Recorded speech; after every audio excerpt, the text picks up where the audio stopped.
नमस्कार दोस्तों, mains master series में आपका स्वागत है। आज का हमारा टॉपिक है भारत चीन संबंध। बहुत ज़्यादा इम्पोर्टेंट है, आपको पता होगा, क्योंकि कई सालों से भारत चीन के रिश्ते काफ़ी कड़वे हुए हैं और 2020 और 21 में तो फिर मामला कुछ और हो गया था, आप सबको पता है। प्रश्न यहाँ से पूछे जाने की संभावना है, इस साल भी 2022 में भी।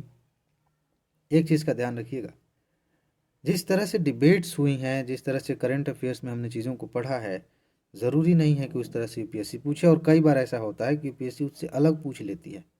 जैसे धर्मनिरपेक्षता पर एक बार चर्चा हो रही थी बहुत ज़्यादा, कि हमारे यहाँ धर्मनिरपेक्षता पर ये संकट है, ये समस्याएं हैं, और पूछ लिया था यूपीएससी ने उसी साल कि कौन से तत्व जो हैं वो धर्मनिरपेक्षता को दर्शाते हैं, आज भी हैं। यानी कि एकदम जिस तरह की डिबेट चल रही है, जिस तरह की बातें हो रही हैं, उससे उलट पूछ लिया। वैसे ही भारत चीन संबंधों में सिर्फ समस्याओं पर बात हुई है। पिछले 1-2 सालों से आप देखें, डिबेट्स देखें और भी चीज़ें, तो ज़्यादातर जो डिबेट का हिस्सा है वो समस्याओं पर है।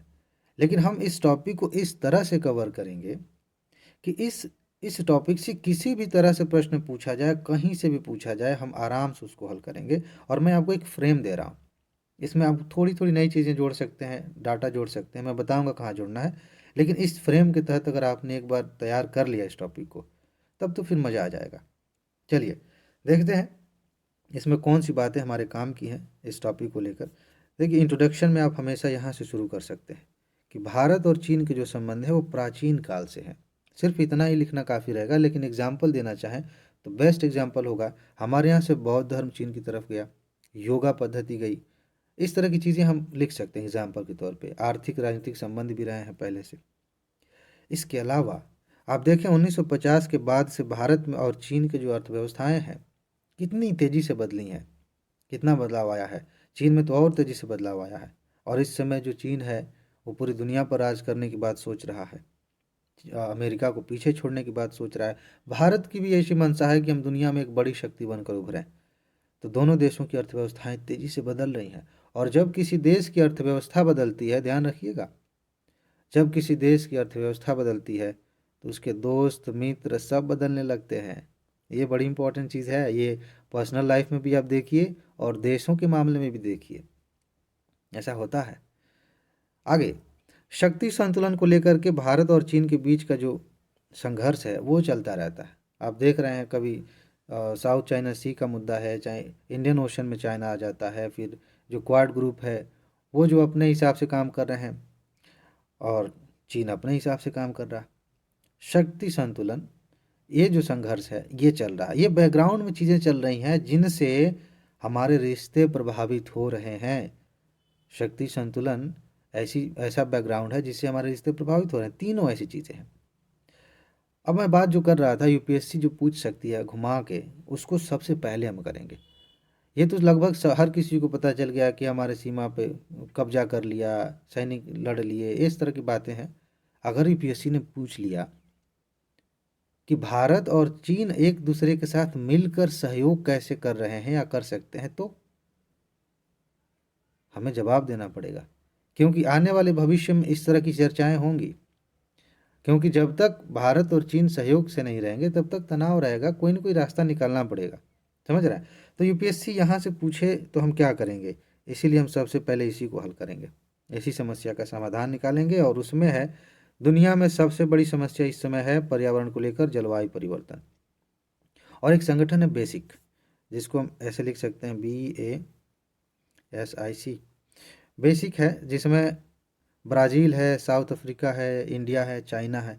ये देश मिलकर बैठकें करते हैं और जलवायु परिवर्तन से संबंधित बहुत सारी बातों पर डिस्कशन होता है, और रास्ते निकाले जाते हैं, नीतिगत फैसले लिए जाते हैं, और दुनिया को एक मैसेज दिया जाता है कि इस क्षेत्र में, इस संबंध में हमें क्या करना चाहिए। अच्छा संगठन है, और दोनों मिलकर काम करते हैं यहाँ पर। ये सहयोग का क्षेत्र है, आपको याद होना चाहिए, कहीं भी आप इसे लिख सकते हैं। इसके अलावा संघाई सहयोग संगठन में 2017 में शामिल कर लिया गया भारत को। यहाँ भी चीन है, यहाँ भी भारत है, यहाँ भी सहयोग कर सकते हैं। और आपको अच्छे से पता है कि हमारा जो व्यापार है, द्विपक्षीय व्यापार, कितना तगड़ा है चाइना के साथ। वो अलग बात है कि हम घाटे में हैं। यहाँ आप जब इस बात को लिखें तो आप अभी लेटेस्ट डाटा देख सकते हैं कि कितना बिलियन डॉलर का घाटा है 90 बिलियन से ज़्यादा ही है आई थिंक। तो उसे आप देख कर यहाँ ऐड कर सकते हैं, ठीक है। लेकिन ध्यान रखिएगा, अभी हम सहयोग की बात कर रहे हैं इसलिए यहाँ नहीं लिखेंगे। इस टॉपिक को अगर कहीं और लिख रहे हैं किसी और बात को लेकर, जैसे समस्याएं अगर हम लिखें क्या दिक्कतें हैं रिलेशन में, वहाँ व्यापार पे आप कह सकते हैं घाटे में है। लेकिन यहाँ चूंकि हम सहयोग की बात कर रहे हैं तो देखिए कि दोनों देशों के बीच व्यापार कितना ज़्यादा होता है। अभी तो थोड़ा कम हो गया है, नहीं तो दीपावली जैसे त्योहारों पर बहुत सारी चीज़ें चाइना की आके भर जाती हैं हमारे यहाँ। और जब रिश्ते सामान्य होंगे तो फिर देखने को मिलेगा ये कोई अलग कुछ नहीं हो गया है।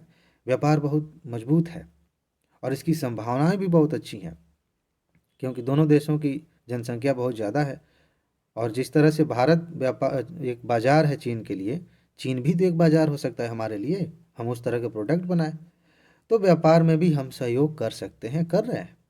इसके अलावा जो ब्रिक्स संगठन है, इसमें भी तो दोनों साथ में हैं, हर साल बैठकें होती हैं, यहाँ भी सहयोग कर रहे हैं एक दूसरे का। इसके अलावा कुछ अनौपचारिक बैठकें हुई थी जिनकी बहुत चर्चा हुई थी, पहले वुहान में हुआ चाइना में, और फिर चेन्नई कनेक्ट के नाम से। इसमें ये कहा गया कि भाई हम मिलजुल के साथ में रहेंगे, अच्छे से रिश्ते वो करेंगे और जो भी कड़वाहट है उसको ठीक करेंगे, इस तरह की मीठी मीठी बातें हुई थी। यानी लेकिन फिर भी सहयोग के लिए आप लिख सकते हैं इन बातों को, ये बातें आपसे पूछी जा सकती हैं। अब आते हैं कहाँ कहाँ विवाद है, इसे ज़रा देखिए। भारत और चीन के संबंधों में कहाँ कहाँ विवाद है। देखिए, सबसे ज़्यादा चर्चा तो इसी पे हुई है, लेकिन आपको इसे ज़्यादा महत्व नहीं देना। अगर यूपीएससी ने इसी को आधार बनाकर प्रश्न नहीं पूछा तो आप इसे थोड़ा सा ही डिस्कस करिएगा। लेकिन मान लेते हैं, चलिए मान लेते हैं कि सीमा विवाद को लेकर प्रश्न पूछ लिया गया, तो आप बाकायदा, चलिए यहाँ पे तो स्कोप नहीं है कि मैं पूरा अच्छे से मैप बनाऊँ, मान लेते हैं भारत है और या इधर चीन और भारत की सीमा मिलती है, ठीक है। बाकायदा आप मैप बनाएंगे और मैप में दिखाएंगे कि कहाँ कहाँ सीमा विवाद है। ये बहुत इंपॉर्टेंट है, इसी से आपके कई नंबर ज़्यादा मिल जाएंगे। उसके बाद सीमा की जो बातें हैं, कहाँ अरुणाचल प्रदेश की कुछ जगहों का नाम ले लीजिए, कुछ इधर उत्तराखंड कश्मीर की तरफ का, और हो गया बस। लेकिन यहाँ इस टॉपिक में आप ध्यान रखेंगे कि विवाद का एक बहुत बड़ा मुद्दा है सीमा विवाद। डोकलाम का भी आप चर्चा कर सकते हैं। इसके अलावा ब्रह्मपुत्र जो है, क्या है कि चीन ब्रह्मपुत्र से, इधर से ब्रह्मपुत्र नदी आती है ऐसे ऐसे, हम तो बंगाल की खाड़ी में डायरेक्ट उतर दिए, खैर ये गलत हम बना रहे हैं। जैसे मान लीजिए भारत है, यहाँ तिब्बत है, इधर से ऐसे ब्रह्मपुत्र आती है, मान लेते हैं ये भारत की सीमा है। तो क्या कर रहा है चीन, इधर बहुत सारे छोटे छोटे डैम बना रहा है, बहुत सारे खनन की गतिविधियां हो रही हैं, और उसका जो मलबा है वो हमारी तरफ आके जमा हो रहा है। हो सकता है इस बात की भी संभावना है कि कभी कभी इसकी वजह से बाढ़ आ जाए हमारे यहाँ असम और बाकी राज्यों में, कभी कभी सूखा पड़ जाए। तो जो ब्रह्मपुत्र को लेकर जो विवाद है ये भी एक समस्या का कारण है, इससे भी भारत सरकार नाराज रहती है। और एक और बात है, हमने डिस्कस किया था यूएनओ वाले में, कि जो सिक्योरिटी काउंसिल है संयुक्त राष्ट्र की, उसमें भारत अस्थायी सदस्य बनना चाहता है, लेकिन चीन इसका विरोध करता है, चीन विरोध करता है। अब कुछ लोगों ने इस पर बड़ी मज़े से डिस्कशन किया होगा कि अस्थायी सदस्यता तो भारत को मिल रही थी, भारत ने दे दिया। ये सब चीज़ें यूपीएससी नहीं पूछती, ये बस बातें करने के लिए है, मज़ा आता है, ठीक है। इसमें बहुत टेक्निकल बातें हैं, आप पढ़ेंगे तो लगेगा इसमें आधा झूठ है आधा सही है, ठीक है।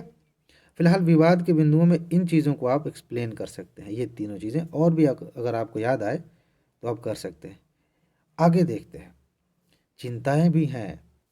विवाद और चिंताएं अलग अलग नहीं है, विवादों से चिंताएं उत्पन्न हो जाती हैं, लेकिन फिर भी इसको अलग से आप लिखेंगे ना तो ज़्यादा मज़ा आएगा।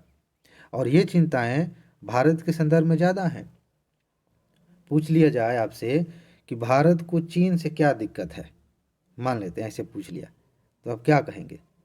देखिए, भारत को चीन से पहली दिक्कत है ओबोर परियोजना, वन रोड वन बेल्ट, जिसके तहत भारत चीन जो है पुराना सिल्क रोड को पुनर्जागृत करना, इस तरह की बातें कर रहा है, और यूरोप को, एशिया को, अफ्रीका को जोड़ना चाह रहा है रोड से, जलमार्ग से, इस तरह से। वो ओबोर परियोजना हमारे यहाँ जम्मू कश्मीर के हिस्से से होकर गुजरती है, ठीक है। उसका एक छोटा सा हिस्सा है ये सीपीईसी, इस पर हम बात करेंगे अभी, ठीक। और वो हमारी संप्रभुता के लिए ठीक नहीं है। वो अलग बात है कि पाकिस्तान ने अभी फ़िलहाल कब्जा किया है, लेकिन फिर भी है तो हमारा ही ना। तो इस वजह से ये चिंता की बात है। सिर्फ इतना ही नहीं है कि हमारे ज़मीन से होके जा रहा है, चिंता की बात ये भी है क्योंकि हम शक्ति संतुलन की बात कर रहे हैं ना। इस तरह से जो चाइना है उसका प्रभाव जितना ज़्यादा बढ़ेगा हमारे लिए खतरा उतना ज़्यादा होगा। तो ये चिंता की बात है।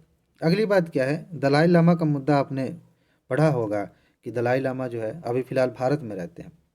तिब्बत में सरकार चलती है इनडायरेक्टली, अप्रत्यक्ष रूप से दलाई लामा के तहत।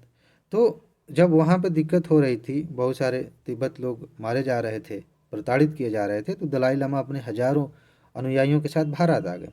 भारत ने शरण दे दी और एक ये महत्वपूर्ण कारण बना था युद्ध का 1962 में। और भी कारण थे, ये भी था।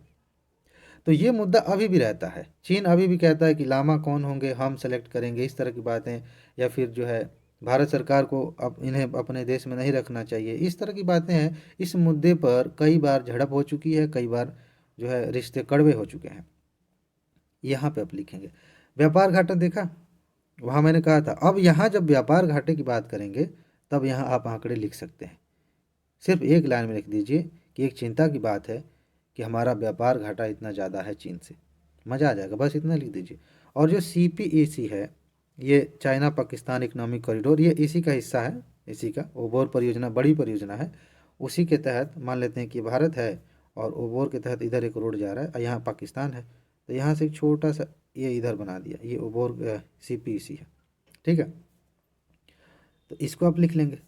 बाकी आप देखिए आए दिन हिंद महासागर में पाकिस्तान, ये जो चाइना है उसकी उपस्थिति बढ़ती जा रही है। यहाँ पे हम्बन टोटा बंदरगाह श्रीलंका के उसने ले लिया। यहाँ पे क्या कहते हैं, बांग्लादेश के पास एक बंदरगाह है उसको विकसित कर रहा है। इधर ग्वादर बंदरगाह विकसित कर रहा है। इधर जिबूती है, यहाँ पे अपना एक सैन्य अड्डा बना लिया। यानी कि हिंद महासागर में जगह जगह चाइना अपनी उपस्थिति बढ़ा रहा है और इससे भारत की सिक्योरिटी को खतरा है, व्यापार को भी खतरा है। तो समस्या तो है, चिंता की बात तो है। बाकी ग्वादर बंदरगाह बना रहा है, हम देख ही रहे हैं एकदम बगल में यहाँ पे। ठीक है, इसके अलावा एक चिंता की बात यह है, पहले क्या था शुरू शुरू में, वैसे तो ये जो चीन है और रूस है इनकी विचारधारा काफ़ी ज़्यादा मिलती जुलती है, साम्यवादी समाजवादी विचारधारा है। लेकिन चीन जो है वो कट्टर है, काफ़ी ज़्यादा इस चीज़ को बहुत कट्टरता से लागू करता है। रूस थोड़ा सा नॉर्मल चलता था। इसकी वजह से इन दोनों में बनती नहीं थी, अलग अलग विचारधाराएं हो गई थी और कई बार तो झगड़े भी हुए, एक बार युद्ध भी हुआ था। अब क्या हो रहा है कि रूस और चीन एक हो रहे हैं। रूस हमारा बहुत अच्छा, ऐतिहासिक रूप से बहुत अच्छा मित्र रहा है, स्पेशली सेकेंड वर्ल्ड वार के बाद से बहुत इसने सहायता की है। पाकिस्तान से लड़ाई हुई थी उस समय भी सहायता की थी, अभी भी सहायता कर रहा है, हमारा सबसे बड़ा भागीदार है, हम हथियार खरीदते हैं यहाँ से। लेकिन अब रूस और चीन एक हो रहे हैं। अब रूस चीन एक होंगे तो हमारे रूस के साथ भी रिश्ते प्रभावित होंगे। समस्या तो है ना। तो ये चिंताएं हैं, इन्हें आप लिखें, बहुत अच्छा लगेगा एग्जामिनर को।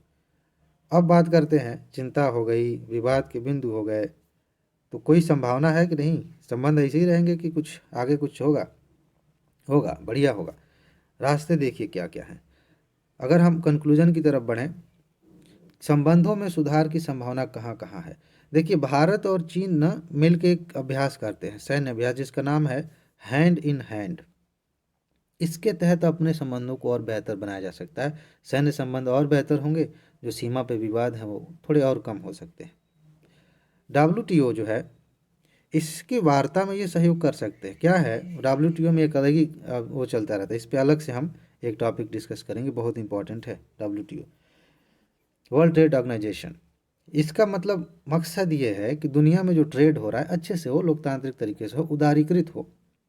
और इस चक्कर में दो दो ध्रुव बन गए, एक ये विकसित देश वाले हैं, ये विकासशील। अब विकसित वाले चाहते हैं कि हमें अधिक से अधिक फ़ायदा हो इस ऑर्गेनाइजेशन के तहत। विकासशील देश जो चाहते हैं वो हमें अधिक से अधिक फ़ायदा हो, हमारी कृषि पर सब्सिडी देने का और ज़्यादा हमें छूट मिलनी चाहिए, हमारे व्यापार नियम ऐसे होने चाहिए। इन बातों को लेकर झगड़े चलते रहते हैं। आप अक्सर सुनेंगे उरुग्वे दौर की वार्ता में काफ़ी समस्याएं थीं, अभी भी उस पर कुछ बातें ऐसी हुई थी जिन पर फाइनली अभी फैसला नहीं लिया जा सका है। जब ये मंच आता है ना तो भारत और चीन एक हो जाते हैं, एक हो के बात करते हैं, एक ही साइड में हो जाते हैं। तो यहाँ पे और सहयोग बढ़ाया जा सकता है, इससे हमारे रिश्ते और बेहतर हो सकते हैं। और एक सबसे बेहतरीन तरीका होगा ट्रैक टू डिप्लोमेसी। ये क्या है? ट्रैक टू डिप्लोमेसी का मतलब ये होता है कि सरकारें डायरेक्ट औपचारिक रूप से बात नहीं करेंगी। ऐसा नहीं है कि भारत के प्रधानमंत्री चाइना जाएं, चाइना के यहाँ आएँ और बाकायदा प्रेस कॉन्फ्रेंस हो, बातें हो, ऐसा नहीं। इसमें क्या होता है कि जो अनऑफिशियल लोग हो सकते हैं, हो सकता है सरकार की तरफ से कोई व्यक्ति जाए, लेकिन ऑफिशियल तरीके से नहीं, इनडायरेक्टली बैक डोर से बातें हों, चर्चाएं हों, और जितनी भी समस्याएं हैं उन पर चुपके चुपके आराम से सहमति बनाई जाए, सलूशन निकाला जाए। ये बहुत अच्छा तरीका है और ये होना चाहिए। तो ट्रैक टू डिप्लोमेसी को आप लिखेंगे और हाईलाइट भी करेंगे। इसके अलावा एससीओ के माध्यम से, संघाई सहयोग संगठन के माध्यम से अलग अलग मुद्दों पे, जैसे आतंकवाद हो गया, इस क्षेत्र में आर्थिक विकास हो गया, सहयोग हो गया, इन सारी चीज़ों पर हम बात करते हुए अपने संबंधों को सुधार सकते हैं। ये बातें आप लिखें। इतना इस डायमेंशन में आप सोचते हुए इतना आप कवर कर लें, चाइना से संबंधित, भारत चाइना रिलेशन से संबंधित किसी भी तरह का प्रश्न पूछा जाए, आप इसे बहुत अच्छे से कवर करेंगे और सबसे अच्छा उत्तर लिखेंगे। तो इसमें बस इतना ही है। आगे हम फिर दूसरे टॉपिक में मिलते हैं। अपना ख्याल रखिए अच्छे से मतलब बढ़िया से अपना ख्याल रखिए, अच्छे से खान पान पर ध्यान दीजिए, पढ़ाई करिए और बेहतरीन तैयारी करिए, टॉप करिए। मिलते हैं बहुत जल्दी। नमस्कार।